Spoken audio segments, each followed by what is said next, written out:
ஜோதிட நேயர்கள் அனைவருக்கும் வணக்கம். இன்னைக்கு நம்ம சேனல்ல என்ன பார்க்க போறோம் அப்படின்னு பாத்தீங்கன்னா, மே 15ஆம் தேதி வைகாசி 1ஆம் நாள் பாத்தீங்கன்னா மாத சிவராத்திரியானது வருகிறது. இந்த மாத சிவராத்திரி பாத்தீங்கன்னா வெள்ளிக்கிழமை அன்று வருகிறது. பொதுவாகவே சிவராத்திரி அப்படின்னு சொல்லும் போது இந்த நாள் சிவபெருமானுடைய வழிபாட்டிற்கு ஏற்ற நாளாகவும் உகந்த நாளாகவுமே நம்ம பார்க்கலாம். இந்த மாத சிவராத்திரியானது சிவபெருமானுக்கு ஒரு ஸ்பெஷலான நாளாகவே நம்ம பார்க்கலாங்க. சோ இந்த மாத சிவராத்திரி நாளில் எப்படி விரதம் இருக்கணும், இந்த நாளை பற்றி பலருக்கும் தெரியாத சில ரகசியங்களை பற்றி இந்த வீடியோல நம்ம முழுமையாகவே பார்த்து தெரிந்து கொள்ளலாம். பொதுவாகவே சிவராத்திரி அப்படின்னு சொல்லும் போது இந்த நாள் பார்த்தீங்கன்னா சிவபெருமானுக்கு உரிய நாள் அப்படின்னு அனைவருக்கும் கண்டிப்பா தெரிந்திருக்குங்க. இந்த நாளில் நீங்க விரதம் இருந்து சிவபெருமானை மனதார நினைத்து வழிபட்டு வந்தீங்கன்னா கண்டிப்பாக உங்க வாழ்க்கையில நினைத்து பார்க்காத அளவிற்கு நிறைய நன்மைகள் நடக்கும் அப்படின்னே சொல்லலாம். சோ இந்த நாளில் விரதம் இருந்தால் என்ன பலன் உங்களுக்கு கிடைக்கும், என்ன மாதிரி மாற்றங்கள் ஏற்படும் அப்படிங்கறத இந்த வீடியோ மூலம் நிச்சயமா நீங்க தெரிந்து கொண்டு பயனடையலாம். சிவபெருமானுக்குரிய விரதங்களில் ஒன்று இந்த சிவராத்திரி விரதம் அப்படின்னு சொல்லப்படுது. ஒவ்வொரு ஆண்டும் பாத்தீங்கன்னா மாசி மாதம் தேய்பிறை சதுர்த்தி தினத்தில் வருவதை மகா சிவராத்திரி அப்படின்னு சொல்வாங்க. ஆனா வருடத்திற்கு 12 சிவராத்திரிகள் வருகின்றனர். இவற்றில் 6 சிவராத்திரிகள் தேய்பிறையிலும் 6 சிவராத்திரிகள் வளர்பிறையிலும் வருகின்றனர். நித்திய சிவராத்திரி, மாத சிவராத்திரி, பட்ச சிவராத்திரி, யோக சிவராத்திரி, மகா சிவராத்திரி என சிவராத்திரி விரதம் 5 வகைகள் உள்ளதாகவும் இந்த மாத சிவராத்திரி விரதங்களை பற்றி நாம முழுமையாக தெரிந்து கொள்ளலாங்க. பெருமானுக்குரிய விரதங்களில் ஒன்று சிவராத்திரி விரதம் அப்படின்னு சொல்லப்படுது. ஒவ்வொரு ஆண்டும் மாசி மாதம் தேய்பிறை சதுர்த்தி தினத்தில் வருவதை மகா சிவராத்திரி அப்படின்னு சொல்லுவாங்க. மாசி மாதம் வரக்கூடிய கிருஷ்ணபட்ச சதுர்த்தி அன்று அமாவாசைக்கு முந்தைய நாள் அனுஷ்டிக்கப்படும் சிவராத்திரி தான் இந்த மகா சிவராத்திரி என்று கொண்டாடப்பட்டு வருகிறது. இந்த மகா சிவராத்திரியில விரதம் இருப்பவருக்கு நினைத்த காரியங்கள் கைகூடி நடக்கும் அப்படின்னு சொல்லுவாங்க. இந்த நாளில் விரதம் இருக்கக்கூடிய நேயர்களுக்கு பொருளாதார முன்னேற்றம் அடைந்து சகல வளங்களும் வெகு விரைவில் கிட்டும் அப்படின்னு ஐதீக ரீதியாகவே சொல்லப்படுது. வேண்டிய வேண்டுதல் எல்லாமே தடையின்றி நிறைவேறக்கூடிய ஒரு அற்புதமான நாளாகவே இந்த நாளை நாம பார்க்கலாம். அனைத்து பாவங்களும் நீங்கி இறுதியில சிவபெருமானின் திருவடியை அடைந்து மோட்சம் கிடைக்கும் என்பது ஐதீகமாகவே சொல்லப்படுதுங்க. ஸோ இந்த மாத சிவராத்திரியானது ரொம்ப ரொம்ப ஸ்பெஷலான ஒரு சக்தி வாய்ந்த நாளாகவே நாம பார்க்கலாம். இந்த நாளில் நீங்க விரதம் இருக்கும் பொழுது கண்டிப்பாக உங்க வாழ்க்கையில நீங்க நினைத்த விஷயம் நல்லபடியாக நடக்கும் அப்படின்னு சொல்லாங்க. இந்த சிவராத்திரியை 5 வகையான சிவராத்திரியாக சொல்றாங்க. இந்த சிவராத்திரியுடைய பெயர்கள் என்ன அப்படிங்கறத நம்ம முதல்ல தெரிந்திருப்போம். இந்த சிவராத்திரி நாளில் விரதம் எப்படி இருக்க வேண்டும், இந்த நாளில் விரதம் கடைபிடித்தால் என்ன பலன் உங்களுக்கு கிடைக்கும் அப்படிங்கறத கண்டிப்பா நீங்க தெரிந்து கொள்ளுங்க.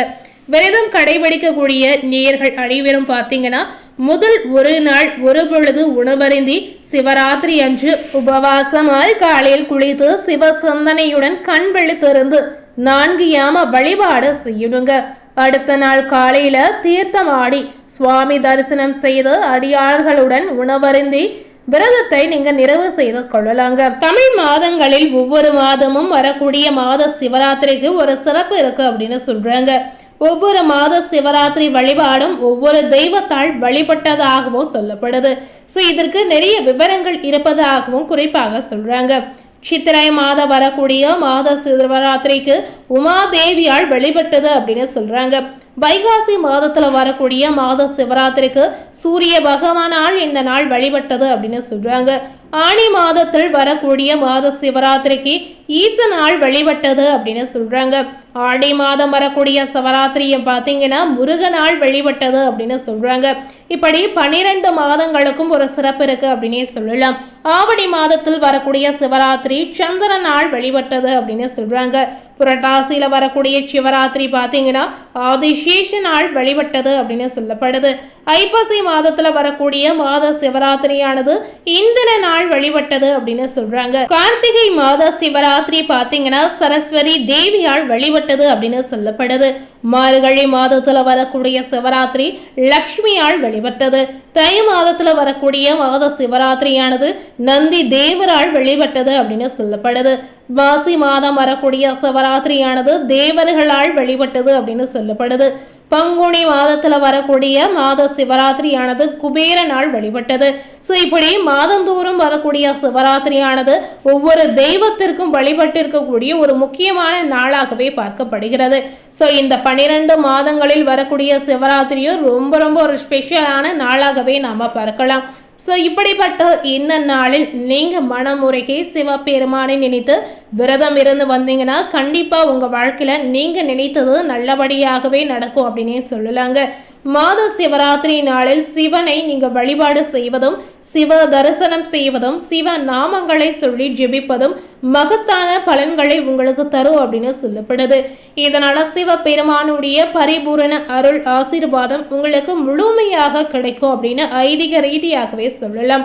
மாத சிவராத்திரியில சிவ ஆலயத்திற்கு சென்று சிவலிங்க திருமேனியையும் நந்தி தேவரையும் நீங்க வழிபடுவது முக்கியமாகவே சொல்லப்படுது. சிவனாருக்கு வில்வம் சார்த்தி பிரார்த்தனை செய்து வந்தீங்கன்னா உங்களுடைய வாழ்க்கையில் இருக்கக்கூடிய எல்லா வகை பிரச்சனைகளும் தீர்ந்து வைப்பார் சிவபெருமான் அப்படின்னு சொல்லப்படுது. ஸோ இந்த நாளில் மறக்காமல் இந்த மாதிரி விரதங்களை இருந்து மனதார சிவபெருமானை நினைத்து நீங்கள் வழிபாடு செய்யலாம். ஸோ இந்த நாளில் நீங்கள் சிவன் கோவிலுக்கு சென்று சிவபெருமானுக்கு வில்வ இலைகளை சாற்றி ஒரு அர்ச்சனை செய்து வந்தீங்கன்னா கண்டிப்பாக சிவபெருமானுடைய அருள் உங்களுக்கு கிடைப்பதோடு உங்களுடைய வாழ்வில் பெரும் செல்வம் ஏற்படும் அப்படின்னு நம்ம சொல்லலாங்க.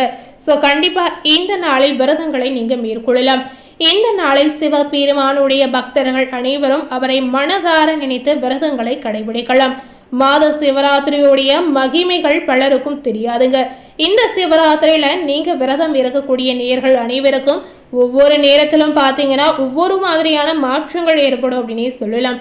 குறிப்பாக இந்த நாளில் விரதம் இருக்கக்கூடிய நேயர்களுக்கு கண்டிப்பா நினைத்த விஷயம் நல்லபடியா நடக்குங்க. இந்த மாத சிவராத்திரியானது அமாவாசைக்கு முன்னாடியே வருகிறது. எப்பவுமே வரக்கூடிய மாத சிவராத்திரி பார்த்தீங்கன்னா அமாவாசை முடிந்தவுடன் வரும் அப்படின்னு சொல்லுவாங்க. ஸோ இந்த சிவராத்திரியில மறக்காமல் நீங்கள் விரதங்களை கடைபிடிக்கலாம். ஸோ இந்த சிவராத்திரியுடைய மகிமை கண்டிப்பாக நீங்கள் தெரிஞ்சிருப்பீங்க. இந்த நாளில் சிவபெருமானை நீங்கள் மனதார நினைத்து வழிபாடு செய்து விரதங்களை கடைபிடிக்கும் போது உங்கள் வாழ்வில் நீங்கள் ஒரு விஷயத்தை நினைத்து வழிபாடு செய்கிறீங்கன்னா கண்டிப்பாக அது நல்லபடியாக நடக்கும். நினைத்த விஷயங்கள், ஆசைகள், கனவுகள், வாழ்க்கையில் இருக்கக்கூடிய பிரச்சனைகள், இந்த மாதிரி நல்ல விஷயங்களும் உங்களுக்கு நடக்கும். பிரச்சனைகளுக்கும் ஒரு தீர்வும் கிடைக்கும் அப்படின்னு நம்பிக்கையாகவே நம்ம சொல்லலாம். ஸோ உங்களால் முடிந்தால் இந்த மாத சிவராத்திரி நாளில் நீங்கள் விரதங்களை கண்டிப்பாக கடைபிடிக்கலாம்.